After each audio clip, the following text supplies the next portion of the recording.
Let me be straight with you before we get into this, because what's happening in Cleveland right now is not a normal quarterback competition anymore. It's turned into something closer to a countdown.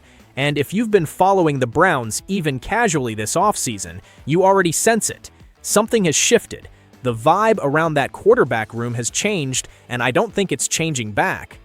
So let's talk about it, because I think a lot of people are still underestimating how serious this situation has become for Dillon Gabriel. Here's where we stand. The Browns walked into this offseason with 4 quarterbacks on the roster, and everybody kept using that same tired phrase, open competition. Deshaun Watson, Dillon Gabriel, Shedeur Sanders, and Kellen Mond sitting quietly in the background as the developmental long shot nobody was really talking about. 4 names, 4 different situations, and only 3 roster spots that actually matter when the season starts. That's not my opinion, by the way. That's basically been confirmed. Adam Schefter came out and said it plainly. Cleveland is not planning to keep 4 quarterbacks on this roster once the games start counting. And once you hear that, the entire conversation changes. Because now it's not who's going to win the job, it's who's getting left out in the cold. And right now, based on everything coming out of Berea, the guy standing closest to that door is Dillon Gabriel. I want you to sit with that for a second, because a year ago, this would have sounded absurd. Gabriel was the guy who had already taken his lumps as a rookie. He'd been through an NFL offseason, an NFL training camp, an NFL season. He had reps under his belt, relationships with the coaching staff, some level of institutional trust built up.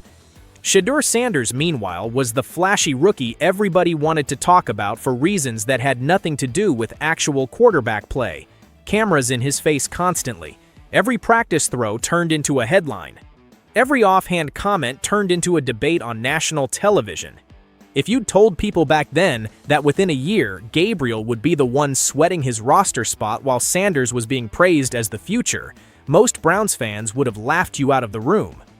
Football does not care about last year's assumptions. That's the brutal part of this business. And what's happening right now in Cleveland is proof of exactly that. Let's start with the reps, because reps are the real language of NFL training camps. Everything else, the press conferences, the everybody's competing talking points, all of that is just noise designed to keep things calm in public. What actually tells the story is who's getting the football in practice and how often. During one OTA session that reporters were actually able to observe, Gabriel reportedly got 3 competitive snaps in a 7-on-7 period. 3. Not 3 series, not 3 extended drives where he could get comfortable and find a rhythm. 3 total reps while the other quarterbacks soaked up the majority of the meaningful work. And if you understand how this league operates, you understand why that number matters so much. Coaches don't hand out reps randomly. They don't just rotate guys in because it's somebody's turn. Every single snap in that period is being tracked, evaluated, and used to build a case for who the staff trusts and who they don't. A quarterback standing on the sideline with his helmet on can look focused, can look like a great teammate, can say all the right things in interviews. None of that replaces live reps. None of that shows a coaching staff whether you can actually read a defense, get through your progressions, and deliver the football on time when a defensive end is sprinting at your blind side with bad intentions. So when Gabriel is getting squeezed down to 3 reps in a period like that, while Watson and Sanders are both pulling in something like 16 attempts each, that's not a small detail. That's basically the coaching staff telling you what they think without saying a single word out loud. Now flip that over to what's happening with Shedeur Sanders, because this is where the story really turns. Multiple reports out of Browns camp have described major growth from Sanders, not just flashes, not just one good practice that gets clipped and goes viral online, but sustained, consistent improvement across install, timing, and command of Todd Monken's system. And I want to stress how big a deal that actually is, because Monken's offense is not built for a quarterback who locks onto one guy and just hopes something opens up downfield. It demands full command. You have to identify the defensive look before the snap, move through your progression fast, adjust protection if something looks wrong, and get the ball out on rhythm, not late, not after you've already been flushed from the pocket. According to what's being reported, Sanders has taken real steps forward in exactly those areas. Coaches don't typically make bold comparisons about young quarterbacks unless they've actually seen something worth commenting on. And when reports started circulating that Todd Monken essentially said Sanders had come miles from where he was earlier in the offseason, that's not empty praise. Coaches are notoriously careful with their words in the offseason. They speak in vague, protective language specifically so nobody outside the building can read too much into anything. So when a comment like that leaks out and gets repeated, it tells you the improvement is real enough that even a guarded coaching staff couldn't help but acknowledge it publicly. Think about what that actually means for the psychology of that quarterback room. Every good practice from Sanders adds more weight to his side of the scale. Every correct read, every well-timed throw, every rep where he shows command instead of hesitation, that's another data point pushing the coaching staff toward trusting him more. And trust in this league snowballs. More trust earns more reps against tougher looks, more responsibility inside the game plan. It's a cycle that feeds itself, and right now, Sanders appears to be right in the middle of that upward cycle, while Gabriel is caught in the opposite one. Here's what makes it worse for Gabriel. This isn't just a two-man race he's losing. He's fighting a numbers problem on every front. Watson is still on that roster carrying the money, the name recognition, and enough organizational investment that Cleveland isn't just going to walk away from him overnight, no matter how the fan base feels about it. Sanders has the momentum and, increasingly, the trust of the coaching staff. Mond is viewed purely as a developmental project, someone the Browns can be patient with because there's no urgency attached to his timeline. That leaves Gabriel fighting for the one seat that's actually up for grabs, and he's fighting for it against a rising talent who is improving on a weekly basis. There's a moment in all of this that I think a lot of people are sleeping on, and it's actually kind of poetic if you step back and look at it. Last season, Gabriel made some comments in a television interview drawing a distinction between entertainers and competitors. He later explained that those comments were aimed more broadly at media narratives, not directed personally at Sanders. Fair enough, people are allowed to clarify their own words. But at the time, Sanders was under an absolutely enormous media spotlight. Every throw was a story. Every interview clip got dissected online within minutes.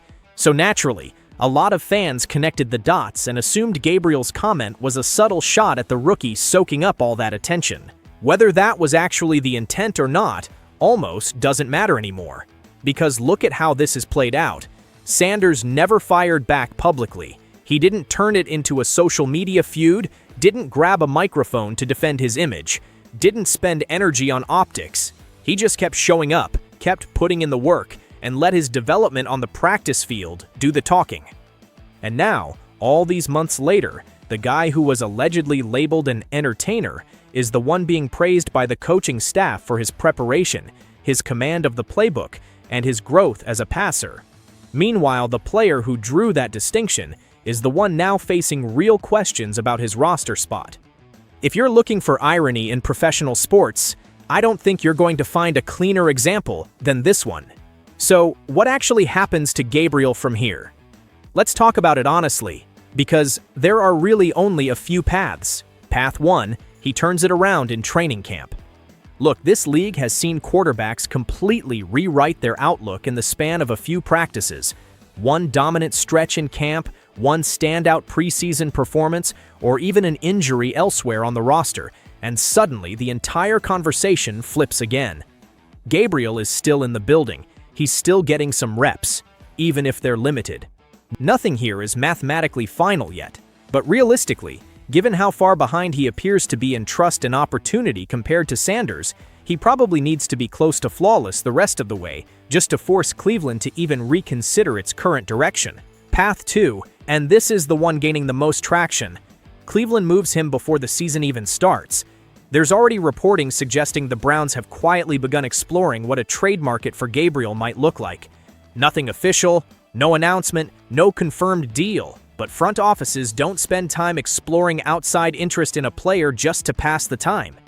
These conversations happen constantly around the league as teams evaluate their depth charts and look for value before final roster cuts force a decision under pressure. If Cleveland genuinely believes its long-term answer at backup or even future starter is Sanders, then moving Gabriel proactively could make sense for everybody involved. The Browns potentially get something back in a trade rather than watching him walk for nothing at final cuts, and Gabriel lands somewhere his path to real reps isn't blocked by 3 other quarterbacks standing in front of him. I know that might sound harsh, watching a young player essentially get pushed out because somebody else improved faster. But that's genuinely how it works at this level. Sometimes it's not about a player failing. Sometimes another guy in the room simply rises faster and the numbers stop cooperating. A crowded quarterback room can turn into a bottleneck fast, and once that happens, somebody has to find a different route forward, even if his talent was never really the issue. Now here's the part that might sting Browns fans hoping for a haul in return. Some analysts have suggested that if Cleveland does move Gabriel, the return might only be a late-round pick down the road. And look, I get why that number feels underwhelming, but quarterback trade value doesn't operate like other positions. Teams are extremely hesitant to give up meaningful draft capital for a passer who hasn't proven himself as a starter, especially when everyone around the league already senses that Cleveland might be forced to move him anyway before the season begins. That knowledge alone kills Cleveland's leverage. Other front offices can simply wait, watch how the roster battle plays out, and see if the price drops closer to final cuts. It's not personal, it's just how value negotiations work when everybody in the room already knows the seller might need to sell. But here's the flip side, and I think this actually matters for Gabriel's future more than people realize.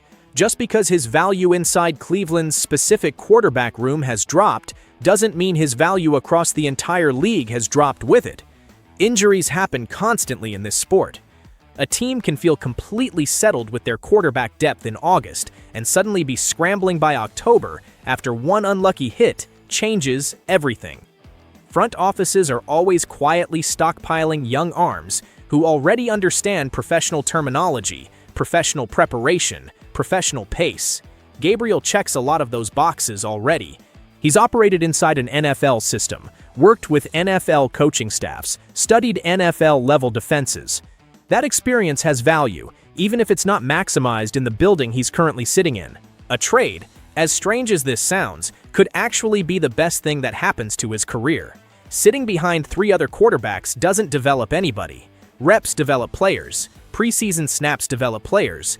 Real coaching attention develops players. If Cleveland's depth chart has genuinely become too crowded for him to get any of that, a change of scenery with a clearer runway in front of him might do more for his long-term outlook than staying in Cleveland ever could. Let's zoom out for a second though, because I think the bigger story here isn't really about Gabriel at all. It's about what Sanders has managed to do without creating a single ounce of drama to do it. He didn't demand more reps publicly. He didn't respond to last year's entertainer comments with some big statement. He didn't lean into the spotlight that's followed him since college. He simply put his head down, absorbed the offense, built trust quietly through repetition, and let results speak on his behalf. That's an incredibly mature approach for a young player operating under that much external noise, and it's exactly the kind of approach that tends to age well in locker rooms. Veterans notice that. Coaching staffs notice that. And apparently, based on everything coming out of these OTAs, Todd Monken has noticed it too. If Sanders keeps progressing at this pace, and if Watson remains part of this roster picture heading into the year, Cleveland is going to be staring at a very real, very uncomfortable roster decision sometime before the regular season kicks off. You simply cannot justify carrying 4 quarterbacks when every other position group is fighting for scraps of roster space.